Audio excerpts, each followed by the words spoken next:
ഞാനത് അതൊന്ന് പറയാം. അപ്പൊ അത് നോക്കിയിട്ട് ഇപ്പോ ഇവന്റെ അഴിമതിയാണെങ്കിൽ ഇവൻ അങ്ങനെ പുണ്യവാളിലൊന്നും വേണ്ട.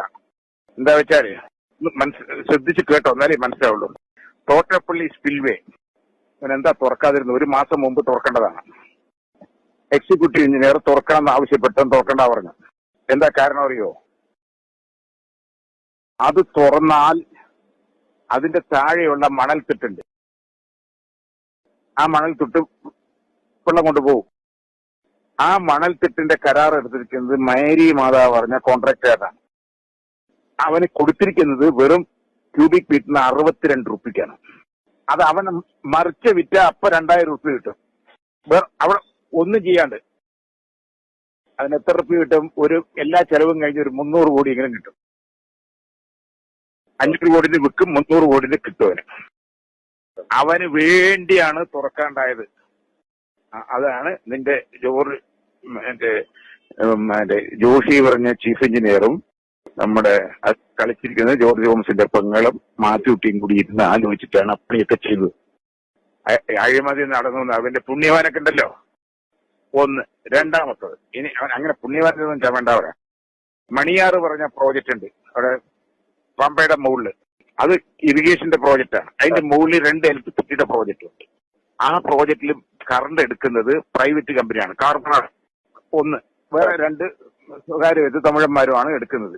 ഈ മണിയാറ് വെള്ളം നിറയ്ക്കലേ ഇല്ല എപ്പോഴും. എന്താ വെച്ചാൽ പെൻസ്റ്റോക്ക് പൈപ്പ് കൂടെ മുകളിൽ കൃത്യമായി ഒഴുകി വരുന്നത് ഇവിടെയും ഒഴുകി വരുന്നത് എടുക്കുകയാണ്. ഇപ്രാവശ്യം ചെയ്തത് വെച്ചാൽ ഈ കരാറുകാരന് വേണ്ടി ആ വെള്ളത്തിനെ നിറച്ചപ്പോൾ അവിടെ നിറയ്ക്കാനേ പാടില്ല. അവിടെ ഷട്ടറിട്ട് നിറച്ചപ്പോ ഗതികേട്ടിന് എന്ത് അറിയോ? ഒരു മരം വന്ന് പുഴങ്ങി അതിന്റെ ഉള്ളിൽ ക്രോസ് ആയി കിടന്നു. അത് വലിക്കാൻ പറ്റണ്ടായി. അപ്പോ അവൻ എത്ര ലാഭം കിട്ടി? ഇതിന്റെ വെള്ളം തുറക്കണോ തുറക്കണ്ടയോ ഒക്കെ ഡിസാസ്റ്റർ മാനേജ്മെന്റ് സെക്രട്ടറി ആരാണ്? ഇറിഗേഷന്റെ ചീഫ് എഞ്ചിനീയറാണ്. ജോഷി കണ്ണി MP ഇവർക്കൊക്കെ വെള്ളം നിറയ്ക്കാനുള്ള സൗകര്യം കൊടുത്തു. ആ വെള്ളം നിറച്ചു കൊടുത്ത് 8 കോടി റുപ്യാണ് അവർക്ക് ഇലക്ട്രിസിറ്റി ഉണ്ടാക്കിയത് പുതുതായി പ്രൈവറ്റ് കമ്പനിക്ക്. എന്നിട്ട് വെള്ളം ഓവറായി വന്നപ്പോ അടിയിലെ സ്ലൂയിസ് തുറന്നതാണ് ചെങ്ങന്നൂരും ഇവിടെ എല്ലാം നശിക്കാൻ കാരണം. ഇത് അടിയിലെ സ്ലൂയിസ് തുറന്നുകൊണ്ടാണ് ചെളി കയറിയത്. അല്ലെങ്കിൽ സ്ലൂയിസ് തുറക്കാറേയില്ല. അങ്ങനെ നശിപ്പിച്ചു ഇവരെ. അത് കാർപ്പോറേറ്റിൽ നിന്ന് കാശാർക്ക് കിട്ടി.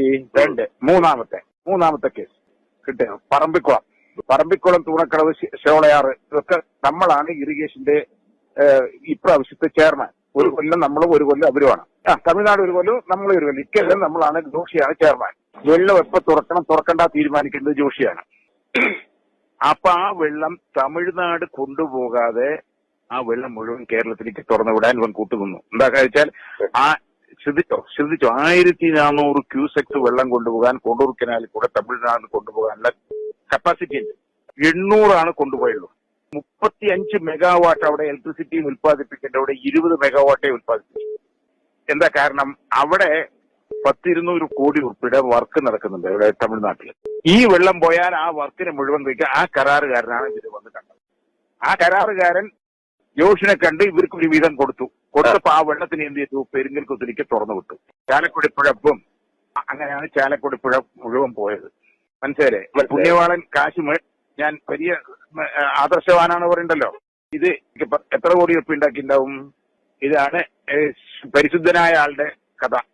ഇതാണ് കഥ. ഇത് നിങ്ങള് നിന്റെ കമ്മിറ്റി വന്നാ പറയാൻ പറ. ഇനി അത്യാവശ്യം വേണ്ടപ്പെട്ടവർക്കൊക്കെ ഒന്ന് പറഞ്ഞു കൊടുത്തു. കമ്മിറ്റി ഇപ്പൊ 4 വട്ടം പറഞ്ഞിട്ടല്ലേ വിളിക്കുള്ളൂ.